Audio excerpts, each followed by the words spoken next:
Hey guys, it's Vicky, and today I'm here to share with you a book review, my first standalone book review of 2018. Oh, excuse my dog's tail. This is my first standalone book review of 2018, and that is Good Me, Bad Me by Allie Land. And I haven't done a standalone book review on my channel in months, and I just really wanted to do one. But first I have to apologize if my voice sounds real froggy and really hoarse because I'm still getting over a cold, so I apologize. But I really wanted to talk about this book because it's a fairly new thriller. It came out in September of 2017, and I haven't really heard a lot of talk about it here on BookTube. And I know that there are a lot of people out there, especially a lot of you out there, who watch my videos that like thrillers, and I think you would like this, so that's why I want to talk about it. So Good Me, Bad Me is a psychological thriller that centers around a girl named Millie, formerly known as Annie, and she has changed her name because her mother is a child serial killer. And Millie turned her mother in to the authorities, and because of that she has changed her name and is trying to start over, and she's awaiting the trial of her mother where she is going to testify against her for the crimes that she committed.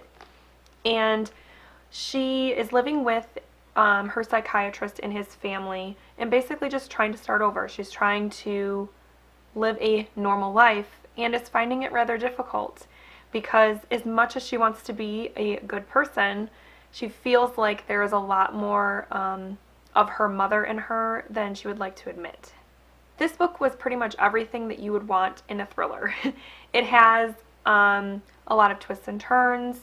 It has some revelations made towards the end. It's dark, it's twisted. It has an unreliable narrator. Millie is, like I said, not very reliable, and that always makes, I think, for an enjoyable read.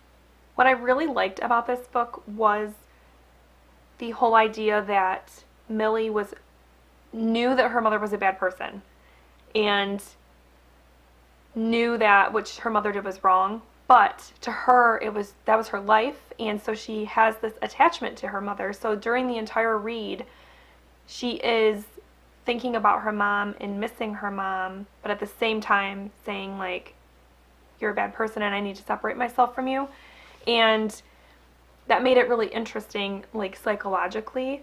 And I liked how also throughout the story, she would just feed you these little nuggets of information about her upbringing and about life with a serial killer mom that, you know, would keep you turning the pages, because she just give you a little taste and you would want to know more and want to know, like, what went on in that house.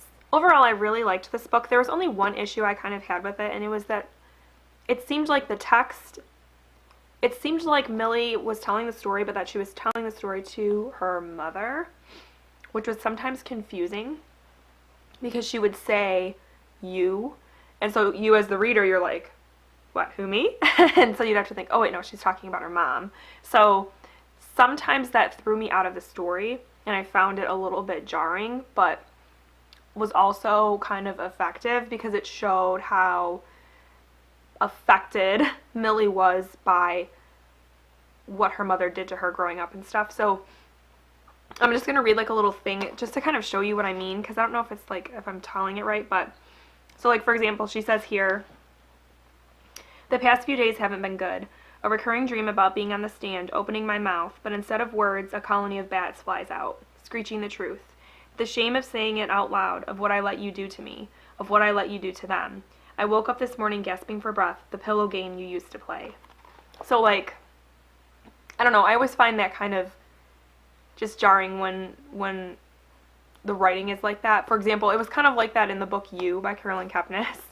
I felt the same way, but it was also very effective, you know what I mean? So overall, I thought that this was a very good thriller, and one that I think a lot of you guys out there would like, and I just wanted to talk about it because, like I said, there hasn't really been a lot of talk about this book, and I thought it was pretty good. So I gave it 4 out of 5 stars. So like I said, if you enjoy thrillers, you should definitely check this one out.